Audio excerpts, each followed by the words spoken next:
संतु निरामया। कितना ऊंचा चिंतन है महात्माओं का। प्रियता का व्रत माने आत्मव्रत। आत्मव्रत जैसे मैं हूं वैसे सब है। आत्मन प्रतिकूलानि, कभी नहीं, ऐसा ना करें। फिर कौन सा? आत्मवत् सर्वभूतेषु।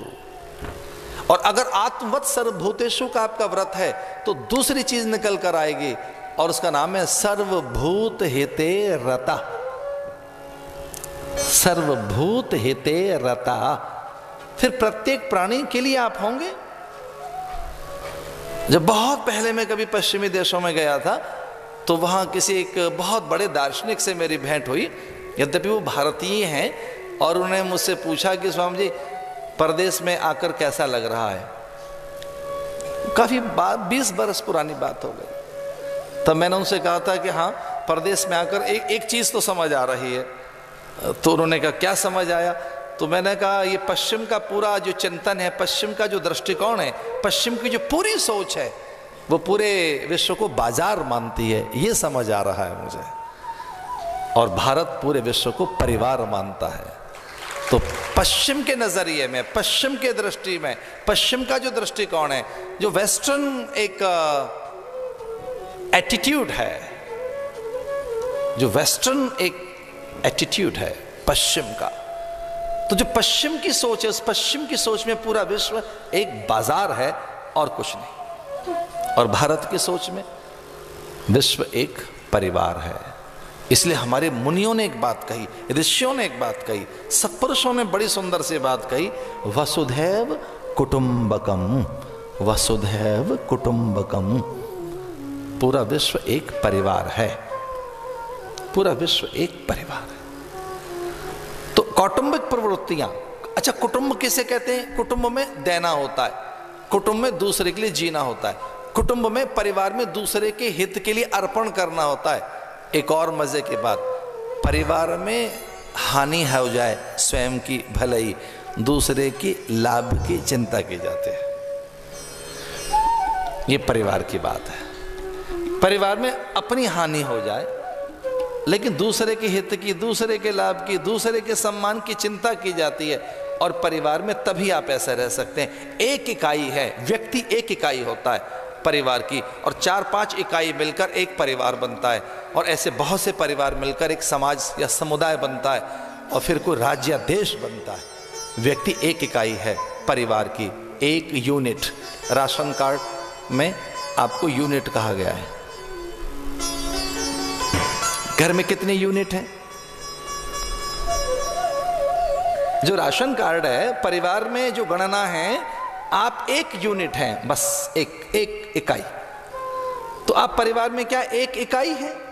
और वो जो एक इकाई है, ऐसी कई इकाई मिलकर क्या बनता है? एक परिवार। और ऐसे कई परिवार मिलकर क्या बनता है? एक समाज या एक पूरा मोहल्ला, गली। एक व्यक्ति अगर सही नहीं है, एक व्यक्ति सही है, तो परिवार सही होता है। तो सोच प्रियता की, तो कुछ छोटे छोटे व्रत बता रहा हूं मैं जो महाराजा प्रिय व्रत ने लिए। आनंद व्रत, आनंद में रहें। प्रसन्नता का व्रत, प्रसन्नता में रहें। अस्वाद व्रत, ये भारत का व्रत है। अस्वाद व्रत सबसे बड़ा व्रत भारत का व्रत है। ये अस्वाद का अर्थ है कि जो एक बार भोजन बन गया, ठाकुर जी को भोग लग गया, भगवान को समर्पित हो गया, पूजा घर में चला गया, ऊपर से नमक मिर्च नहीं मिलाएंगे। कितने ही घरों में ऐसा हमने देखा कि जो एक बार भगवान को भोग चला गया, फिर उसमें ऊपर से नमक मिर्च मसाला और जीरावन लीजिए, सब कुछ ठीक ठाक है। जीरावन ये क्या है भाई? अतिरिक्त उपसेचन। एक बार भगवान को भोग लग गई कोई चीज, अस्वाद। कितनी सुंदर बात है, भारत का व्रत है ये। अब तो थाल गया ठाकुर को, अब कुछ नहीं हो सकता। अब तो ठाकुर तक थाल सरक गया, वहां पहुंच गया, भोग लग गया, तुलसीदार अर्पण हो गया, अब तो प्रसादी है। इसे परिवार के लोग संयत होकर, शांत होकर और कुछ नहीं कहते। अब जब भगवान को भी भोग लग गया तो प्रसाद है, फिर ये अब तो प्रसाद है ये, अब कुछ नहीं हो सकता। सर माथे शीश झुकाकर प्रसन्नता कारक अस्वाद व्रत, अक्रोध व्रत, अनिंदा व्रत, निंदा नहीं, निंदा नहीं, ये सबसे बड़ा व्रत है, अनिंदा का व्रत। निंदा का व्रत नहीं, आलोचना नहीं, बहुत आलोचना नहीं, बहुत बहुत अधिक निराश मत करो देश को कि सब बिगड़ गया है, सब बेकार हो गया। शिक्षक, चिकित्सक, नेता, अभिनेता सब बेकार हो गए। आजकल ये एक निंदा का आजकल यज्ञ चल रहा है पूरे देश में, देश बेकार हो गया, देश बेकार हो गया। हर गली मोहल्ले, नुक्कड़ चौराहे पर ऐसे यज्ञ कुंड बने हुए हैं जहां लोग निंदा यज्ञ कर रहे हैं, निंदा यज्ञ हो रहा है। 4 आदमी आहुति डालने वाले आ जाएंगे, स्वाहा। देश बेकार हो गया है, गली बेकार हो गई, मोहल्ला बेकार हो गया, संस्कृति बिगड़ गई है, संस्कार चले गए महाराज, राजनेता बिगड़ गए। एक हाउस में कितना बड़ा बिजनेस हो रहा है ये किसी को पता ही नहीं है। हो क्या रहा है? खेत खलिहानों में उद्यम कहाँ विकसित हुए, टेक्नोलॉजी में हम कहाँ पहुंचे, अंतरिक्ष में कहाँ हैं हम। नासा में हमारी 45% की भागीदारी है, उसकी कोई बात नहीं है, उसका कोई समाचार नहीं है।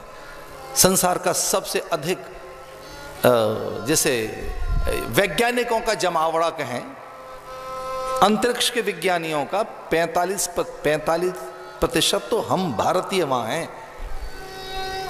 कोई समाचार नहीं है खेत खलिहानों में क्या हो रहा है। निंदा, निराशा, भय, अवसाद, पलायन, छोटा बताना, हम बेकार हो गए। उत्साहित करो, प्रेरित करो, निंदा का व्रत न करें। इतने निंदनीय नहीं है हम, ये देश इतना निंदनीय नहीं है। सब बिगड़ गया है, और कुछ लोग ऐसे कहते हैं सब बेकार हो गया, हमारा सब कुछ बिगड़ गया है, सब अच्छा है।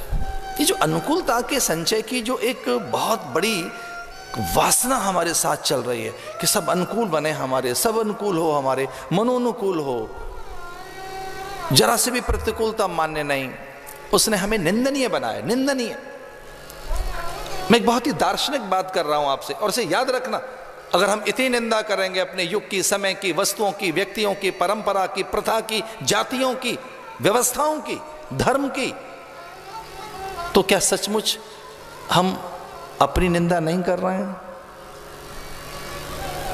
क्या इतनी निंदनीय वस्तुएं हमारी जातियां, प्रथा, व्यवस्थाएं, हमारे मठ, मंदिर, शिक्षा, संसद इतनी निंदनीय है हमारी? बहुत निंदा नहीं होनी चाहिए।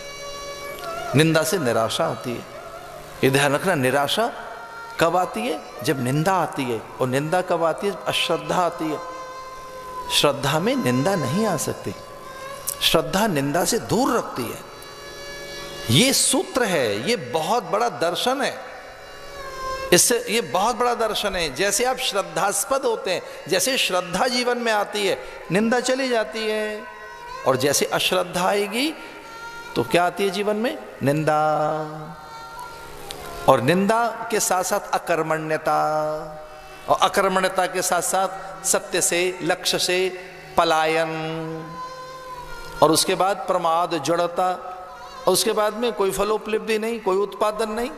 क्योंकि हम तो निंदक हैं, हमें तो खाली निंदा ही करनी है, और क्या करना है। तो अश्रद्धा से क्या आती है? अकर्मण्यता। और अकर्मण्यता कहां लेकर जाती है? पलायन की ओर, उत्पादन शून्यता। इसलिए एक व्रत मैं बता रहा हूं आपको, और वो अनिंदा का व्रत। दूसरों की निंदा करनी बंद करो। अनिंदा, निंदा नहीं। अगर इकट्ठे कर सको तो सद्गुण, दूसरों की श्रेष्ठता। एक है परदोष दर्शन का अभाव, बहुत दोष नहीं। प्रियता का व्रत,